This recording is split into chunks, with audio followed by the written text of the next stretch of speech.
This is a lecture from Open Tuition.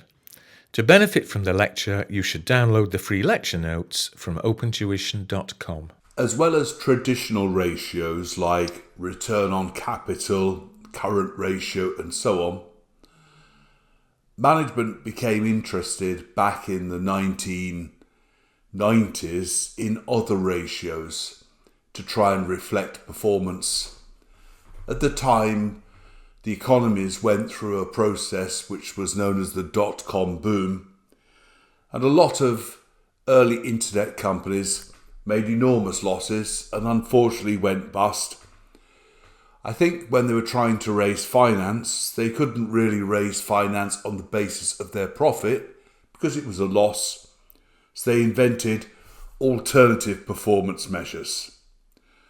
The one that you should probably be most aware of existence of, again, is this one here. It's earnings before interest, tax, depreciation, amortization, and also often impairment. So sometimes it has an A on the I on the end.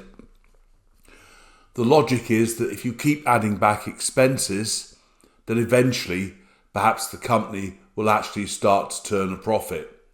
Hopefully, if you add them all back and you've sold anything, you'll make some sort of profit.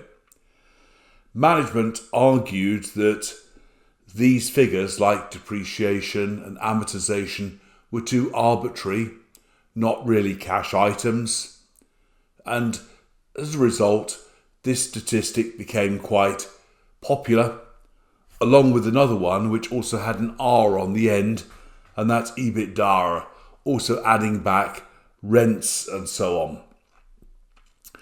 However, the thing about EBITDA, the one that I've highlighted in yellow, is it isn't really a cash measure because it doesn't take account of things like working capital. So it doesn't really take account of the money you end up, tied back in working capital. So it can lead to some false impression of what's happening in the financial statements. Other alternative measures were also developed by management. In 2025, IFRS 18 introduced the concept of management performance measures. Basically, it said that there are some of these alternative measures about which we really need to set down some rules. And IFRS 18 was concerned with ones that were reported on the face of the profit and loss.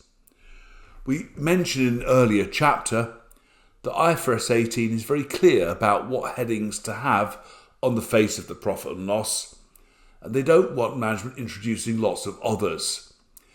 In particular, a favourite of management has been to do something like this one here, highlighting now in yellow, profit before restructuring cost.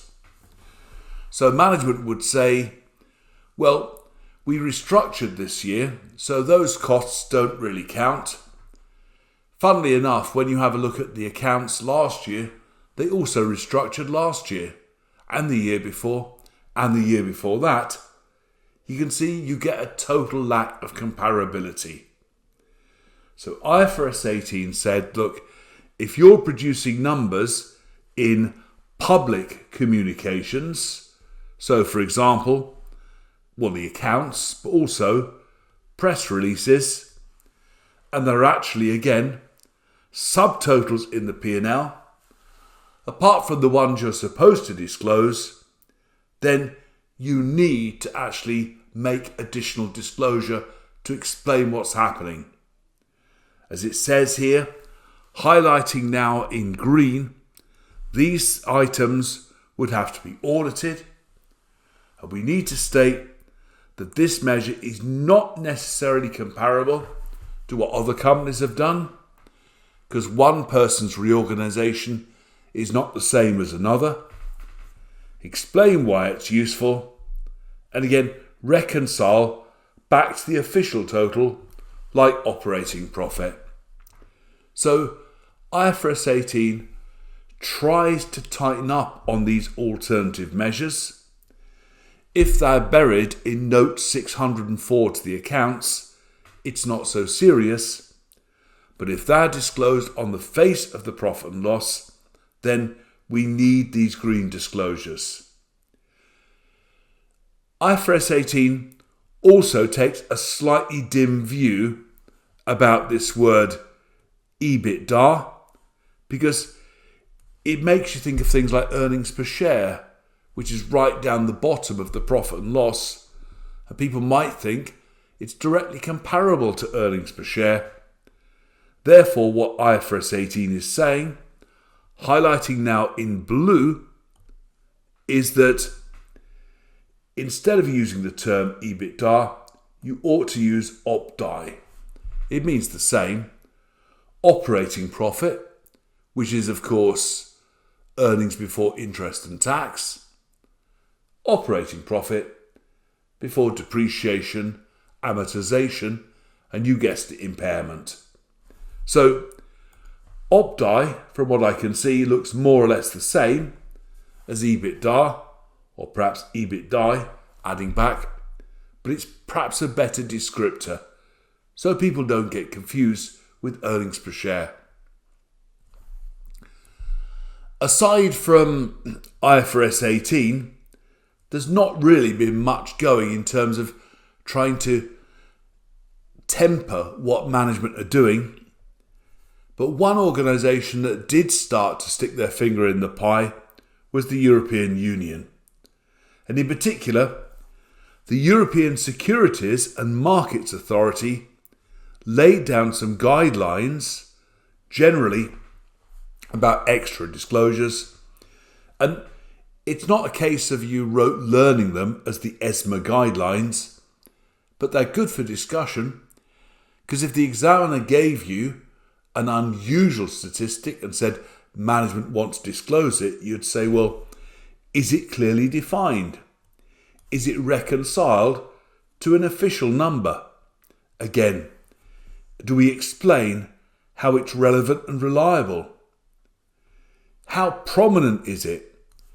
You don't want the alternative measure in bold type and the regular one in light type.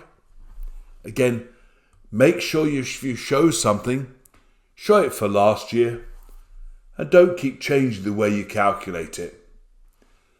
So overall, a general theme is we have certain figures that have to be reported, like operating profit in the P&L, earnings per share at the bottom of the P&L. If you're going to start disclosing others that you've just made up, make sure there's a good explanation.